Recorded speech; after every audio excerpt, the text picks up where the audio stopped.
Okay, so dito sa ating app.spell ay yung mga to-do list natin o yung to-do items natin ay i-store natin sa ating local storage. Hindi muna tayo magta-touch sa any database 'no, pero posible 'no, puwedeng sa lahat ng mga JavaScript framework na na-handle ko, lahat naman ay capable makapag-connect sa kahit anong database. So, pero sa ngayon hindi muna natin yung gagawin 'no, sa local storage muna natin siya iko-connect. So, kung hindi niyo pa alam kung ano yung paano i-set o paano gamitin yung local storage ay meron tayong naunang tutorial about local storage 'no, panoorin niyo na lang para maka-relate kayo dito sa ating susunod na gagawin.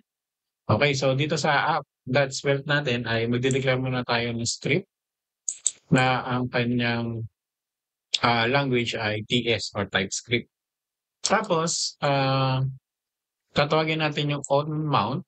Okay, so yung onMount ay, parang on-initialize 'no or on-load nung ating app spell ay ito yung magra-run. Okay, so kailangan muna natin i-retrieve yung mga existing na to-do na naka-store sa local storage. Okay, so una muna ay let, save to-dos is equal to local storage, .get item. So pangangalanan natin siya na, svelte to do, okay? Tapos ito yung ating initialization ha. So load to-dos from local store. Okay, so next naman ay if save to-dos. So try catch tayo. Console.error, error loading to-dos from local store. Tapos yung kanyang error. Okay, tapos yung ating to-do store set natin sa empty array. Okay, so sa loob natin try catch, ang gagawin natin ay const parse to-dos equals to json.parse save to-do. So kailangan kasi naka-store as JSON yung ating to-do items. Ano? Kasi pag nai-store yun dun sa ating local storage ay text siya. So kailangan natin siya i-convert sa JSON para ma-process natin siya sa JavaScript. Para magamitan natin ng mga object, yung mga OOP function na naka-built in sa JavaScript. Okay, so to-dos with date is equal to parse to-dos .map to do. So dapat ito ay to do. Kunin na lang natin yan, no? At yan ay spread lang naman natin siya. To do. Tapos created at new date equals to do that. So ano ba nangyari? Yung to do natin dapat ay okay, so mali, no? Dapat ito ay function. Okay. So sa loob ng function, ipaprocess natin yung object. So balik tayo, no? To do. Tapos created at equals to new date to do that created at. Okay, so kasi dahil nga string siya, kailangan natin siyang ibalik o i-convert sa date. Okay, so sumunod natin yung to-do store that set. So to-dos with dates. Okay, so okay na yan, no? May dates na. Okay, so save. So sumunod naman natin ay kailangan natin mag-declare dito ng function handle add. Okay, so dito natin ano yung mamaya, no? Kasi yung ating forms ay hindi natin i-call dun sa mismong component. Kailangan natin ipasag dito sa ating main yung handle add action from the component o dun sa to-do form natin para i-process dito. Kasi nandito yung subscription natin ng ating to-do store. Sabihin nandito nakaset no sa main, wala dun sa per component. Kasi mas sabihin na natin mas efficient pag yung kabuuan na data ay dito nyo na lang sa app level ilo-load, no? Hindi dun sa per component kasi masyadong tedious na siya pag dumadami na yung component nyo. So, imagine niyo kung thousands o 100 na yung components nyo. Tapos dun nyo pa kukunin isa-isa yung mga data. Medyo masakit sa ulo. So, dapat dito na siya sa main plate. Okay, so ito ay mag-handle ng event. Custom event na lang, ano? To do. Tapos, to do actions that add yung ating event that detail that text. So, basically, kinukuha lang natin yung ipapasa rito. No? So, detail that priority. Tapos yung ating category.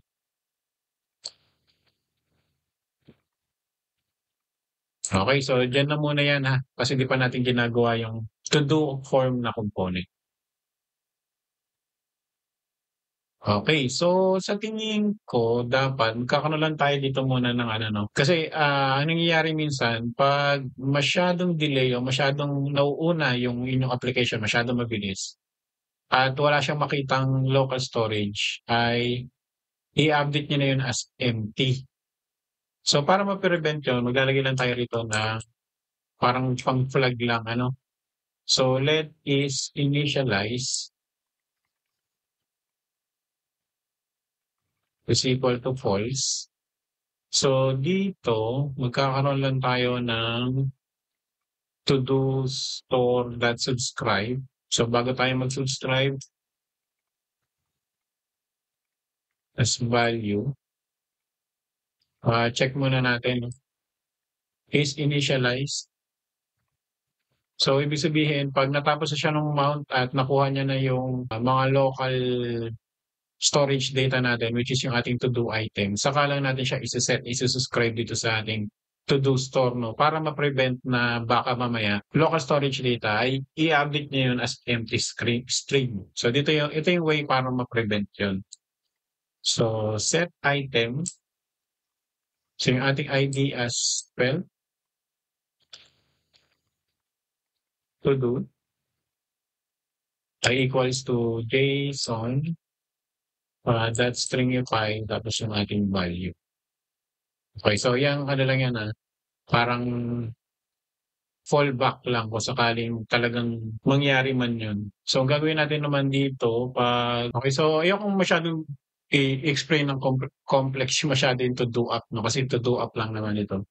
So, kaya natin dito nilagay yung pagsiset ng data kasi kailangan natin i-ensure na na-check down niya na muna na merong nakasave ba o may existing data ba doon sa ating local storage, no? Kasi kung hindi natin siya i-check, ang mangyayari, pag load ng ating spell, ay i-declare niya na walang laman o to do yung item niya. Sabi nga rito, no, yung ating to do ay empty. So, mangyayari niyan, walang laman yung ating to do items no, pag magdi-display siya. So, kailangan natin i-check muna on man kung meron bang nakasave o may existing data muna siya bago natin siya iset as o i-subscribe dun sa ating to-do store o dito sa ating context na equivalent, no? So dito, balik tayo, no? So pag sure na tayo na merong nakasave, ang mangyayari ay yung ating initialize ay isa-set na natin siya ng true. So similar din pag error, ang gagawin natin yung initialize natin, isa-set din na natin siya ng true na rin ano, para hindi na siya mag-loop. So dito rin 'no, pag yung else natin, kung sakaling hindi pa nga siya ready, i-set na rin natin yung is initialize is to true para hindi na mag-loop forever yung ating application. Okay, so next yung ating mga components ano. So ang gagawin natin ay dito, maglalagay tayo dito ng main. So itong ating main ay lalagyan natin siya ng class o global class na app. Tapos class container, tapos yung ating header ano, or yung, header, yan yung header natin, class header. So, sa loob ng header natin ay merong h1, modern to do. Okay, so kumuha lang ako ng isang shining star emoji, no? Yan, paste. Huwag kayong mag-alala, no? Ipo-provide ko naman 'tong ating base program sa description, para i-clone niyo na lang. Stay organized, and boost your productivity. Yan, so yun yung ating slogan. Okay? So sumunod ay yung ating sa baba ng ating header ay nandun yung ating content, ano? So, class content. Okay. So dito natin lalagay yung ating to-do form. Sa baba ng to-do form, gagawa tayo ng isang component na control ano to control na question mark yung ating ginagawa para magkaroon ng comment. Yung to-do stats para sa mga progress bars, ano? Tapos yung ating to-do list. Gagawin natin yung mga component na yan. Okay? So, syempre, unahin muna natin yung ating form. Okay, so napansin ko merong ano no, default na punta tayo rito sa console ano. Yeah, may default na meron siyang default na margin. So kailangan natin siyang tanggalin. So since nandito naman na tayo, style na rin natin ano. Pero sa tingin ko dahil global style 'to, pwede natin siyang iset dito na global body. Tapos margin 0, padding 0, box sizing, border box. Kasi isa pang global rito, no? Lahat ng HTML element, so asterisk, ang gagawin natin box sizing niyan ay border box din. Okay, so hindi gumana, no? Kahit i-refresh ko, tanggalin natin tong global function, ano? Tignan natin kung gagana. Yun, gumana naman siya. Pero bakit meron sa taas? Okay, so okay na, no? Konti na kulang lang sa refresh.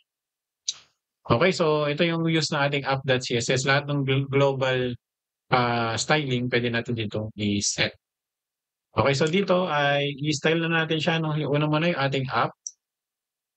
Ang gagawin natin ay yung minimum height niya ay 100 BH.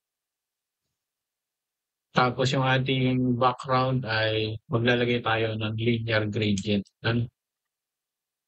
Okay, linear gradient na 134 degrees yung angle niya. Tapos 667 EEA, konting purple. Sa kanan naman ay 0%. Kasi ito bright purple, 76 for BA2, 100%. Okay. And then yung ating font family, Linter. Tapos Apple System,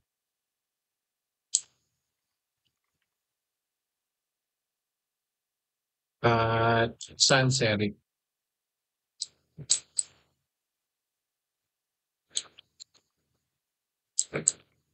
Okay, so ba't ako may error dito? Ito dapat kama lang siya. Yan, okay. So, sumunod yung padding natin ay 2 rem, kaliwat kanan, tapos 1 rem, taas baba. Mali pala, no? 2 rem sa taas, tapos 1 rem sa kaliwat kanan. Okay? Sunod yung ating container. So yung ating container ay max width niya ay 600 pixels. Tapos gitna lang natin siya ng margin 0 tapos auto.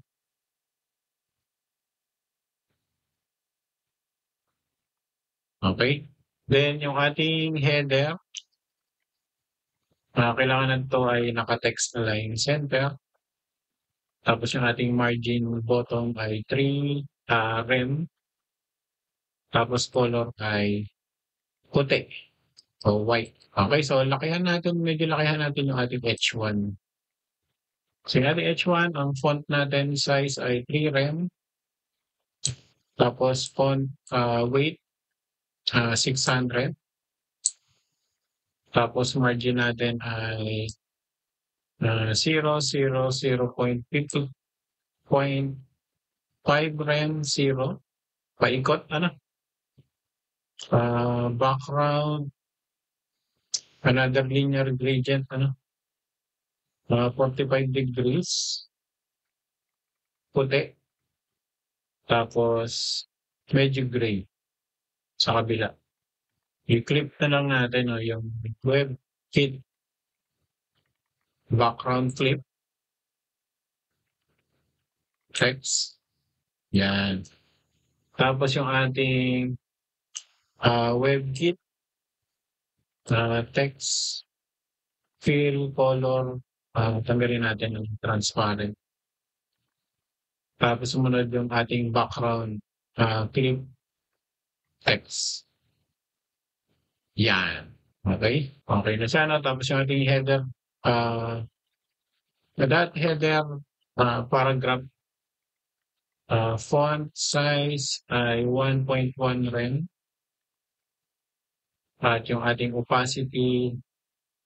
Anyway guys, no, pwede nyo naman gamitan to ng para di na kayo mahirapan.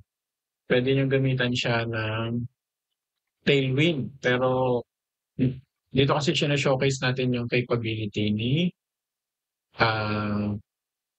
Svelte, no? Kung paano siya gumagana. So basically, yung ating script ay nasa taas, yung ating HTML components ay nasa gitna, then yung ating styling ay nasa baba.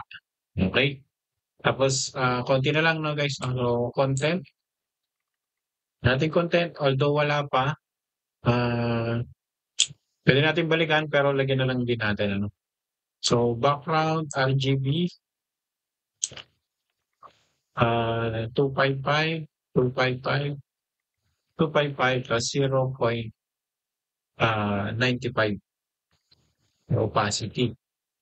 Okay, so next ay background filter o backdrop filter.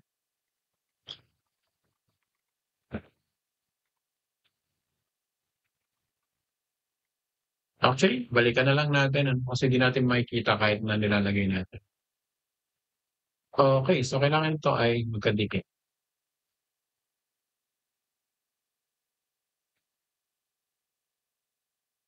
Okay, so balikan natin. Punta tayo dito sa source. Gagawa tayo ng panibagong folder na ang pangalan ay components. Okay, so dito sa ating components, gagawa tayo ng panibagong file which is to-do form.svelte. Okay, so minimize na nga natin itong Yan, minimize natin. Then, gawa lang tayo ng script, Script language ay TS. So, una natin gagawin ay yung ating constant dispatch ay equal to create event dispatch chair. Okay. So, yan ay tatanggap ng isang object at syempre yung ating add to do. Yan. So, create dispatcher, bakit ka may GUI? Ay, deprecated na pala to, no? Okay, so hayaan muna natin, mamaya natin titingnan kung ano yung pwede nating as an alternative. Okay. So let text, initialize muna natin siya as empty string. So ito yung mga field, yung mga data na kailangan natin ilagay. Tapos priority. So, default natin ay medium lang. Category ay empty din, ano? Tapos yung ating show advance na button, lagyan din natin siya ng parang default na value na false, hindi siya naka-show. Okay, so yan na lang muna, no? Tapos gagawa tayo ng ating HTML. So yung ating HTML ay form na walang action. Lagyan natin siya ng class na to-do form. Tapos gawa tayo dito ng input group, ano? That input group, matagal ko na hindi ginagawa tong yan, yung EMET abbreviation, ano? So div that text input wrapper, lagyan dito tayo ng input. Tapos yung kanyang type ay text. Tapos yung kanyang class ay text input. Okay, so wala tayo dapat name dito, no? Kasi JavaScript naman to. Wala tong name saka ID. Although may type siya. So ibabind natin dito, value is equal to text. So ganyan yung pagbabind ng value, ha. So basically ito ay binabind lang natin dito. Okay? Tapos on key down, so dapat pala ginawa na natin yung ano, no? On key down, kailangan natin ng function dito. Gawa na lang tayo ng handle key down. Okay, so wala pa, no? So gagawa tayo ng function dito na handle key down equals to tatanggap siya ng event, keyboard event. Tapos yan ay if event ay equals to enter and not event that shift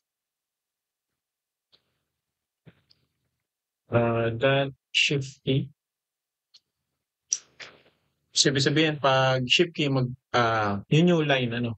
So ano natin yan, i-allow natin yung new line. Prevent default. Tapos pwede natin i-handle, i-call na yung handle submit dito, pero wala pa, no. Pero dito natin i-call yung handle submit form right dito sa baba. So ituloy muna natin dito. Sumunod ay yung ating button. Type niya ay submit. Tapos lagyan natin siya ng class na add button. Tapos disable natin kung yung text.trim ay yan, empty, no? O wala. O sa loob ay kailangan natin maglagay dito ng plus. Alam ko, tagyan natin, ha, kung okay, so wala, no? Kailangan natin i-install yung Lucid icons. Control J. npm i. So ito install natin, guys, na yung Lucid Svelte. Pero siya dapat ay sa development lang, no?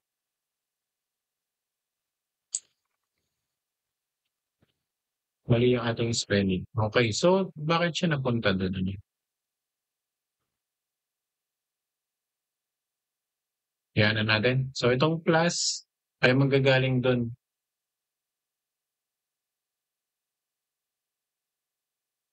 So import plus from. So dapat ata ito ay nasa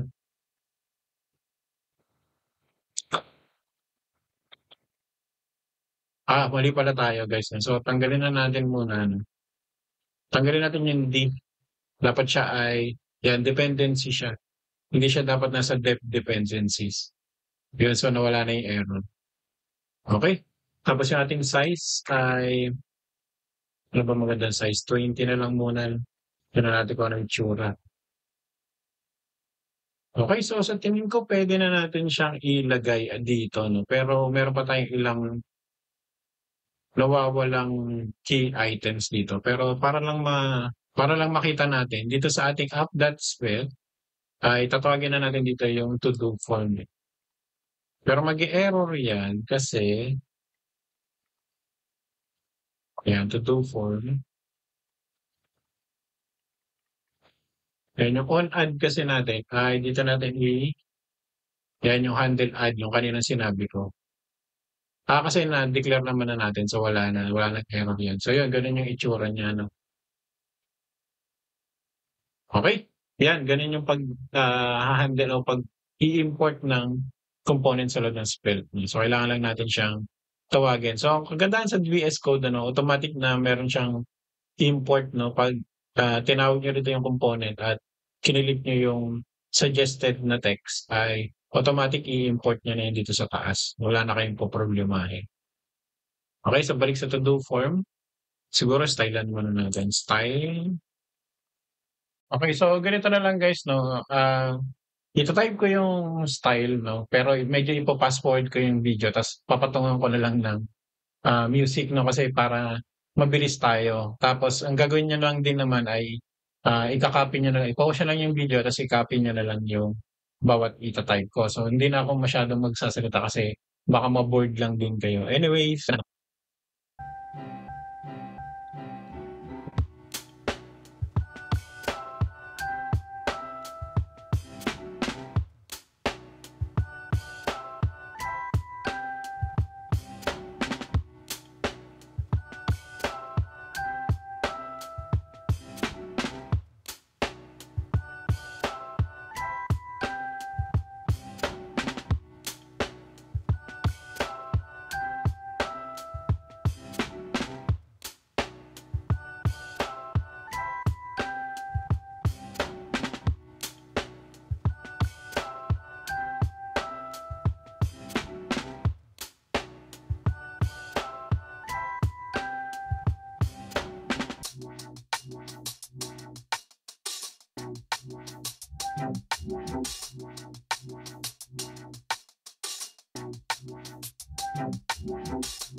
okey, so next ay kukumpletuhin naman na natin yung ating form ano. So dito sa baba ng ating input group, para lang mapakita natin yung advanced option ano. So ang type niya ay, simpleng button lang, tapos class natin ay advanced toggle. Then yung ating on click, lagyan natin ng isang function dito 'no. So gagawin natin yung show advance ay equals to not show advance. At sa baba nun o sa loob nun ay lagyan lang tayo dito ng kalendaran. Actually, hindi ko alam kung ano yung magandang icon dun, pero nilagyan ko na lang ng calendar para sakali. Ah,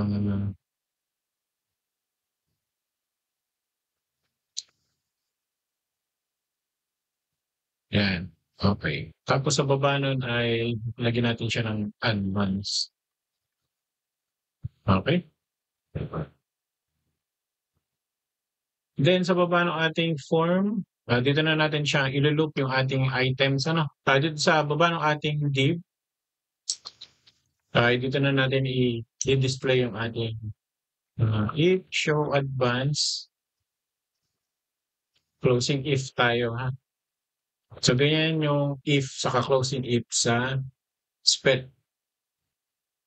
So div, lalagyan natin ng class advance options, tapos div, class option group, tapos label for priority. Priority. So ito ay isang select. So yung ating select, walang name saka ID, no? Lagyan lang natin siya ng class. Select input. Tapos ang ibabind natin dito ay, kailangan pala natin ng ID. No? Ibabind natin na value rito ay yung priority. Okay, so yung ating option ay na option times 3. So ito ay low, medium, tapos high.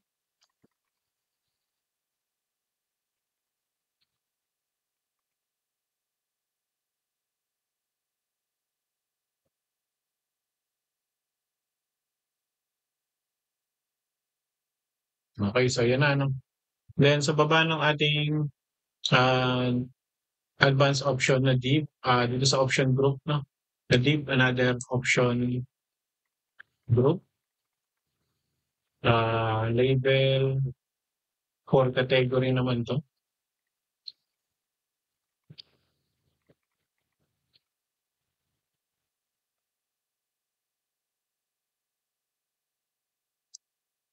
Category input wrapper. So ito naman ay maglalagay tayo ng tag na may size na 16.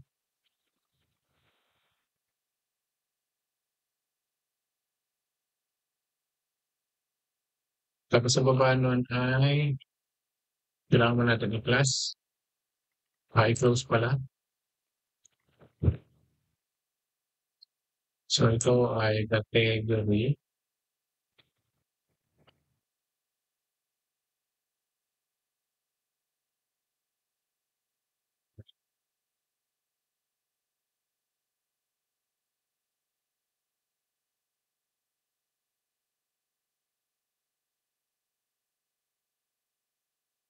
Word na personal o kaya shopping. Tapos class natin ay category input. Okay. So pwede na natin siguro itong i-style ano.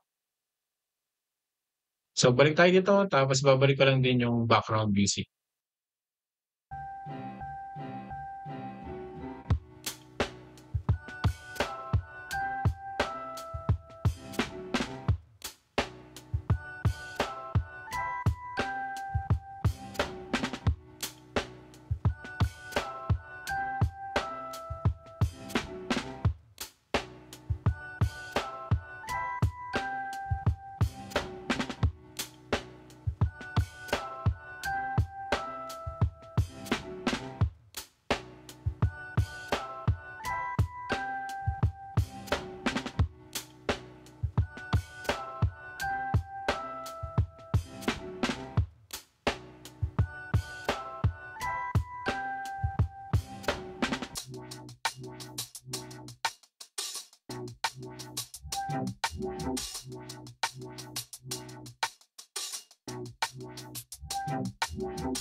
Okay, so next naman natin na i-implement natin yung on submit, no?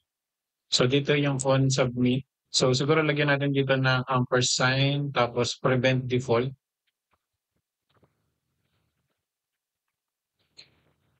So dito natin ilalagay yung handle submit. Okay, so gawin na natin yung handle submit niya, ano. So function handle submit is equal to isang regular function lang, no. So if may value yung text, so dapat may laman yan. Const new to do is equal to an object, syempre. At yung ating ID ay equal to crypto.random ID UIID. Tapos yung ating text string. Tapos yung ating completed ay false. Tapos yung created at natin ay yung current date. Tapos yung ating priority equals to priority. Then yung ating category ay equals to category.string or undefined siya. Okay, kasi question mark naman yung nilagay natin dito, ano. Then sumunod ay i-dispatch na natin siya, no. So if wala palang if dito na, ano. Close na lang natin dito. So dispatch add new to do. Tapos i-empty natin pag napasa na yung dispatch. Priority is equal to medium. Tapos yung category natin ay balik sa empty. At yung ating show advance ay babalik natin sa false. Okay. So yan na guys, no? Yan na yung ating complete to-do forms spell component. Okay, so sa tingin ko pwede na nga natin itong i-try, pero siguro kailangan muna natin gawin yung to-do list, no, bago yung to-do stats.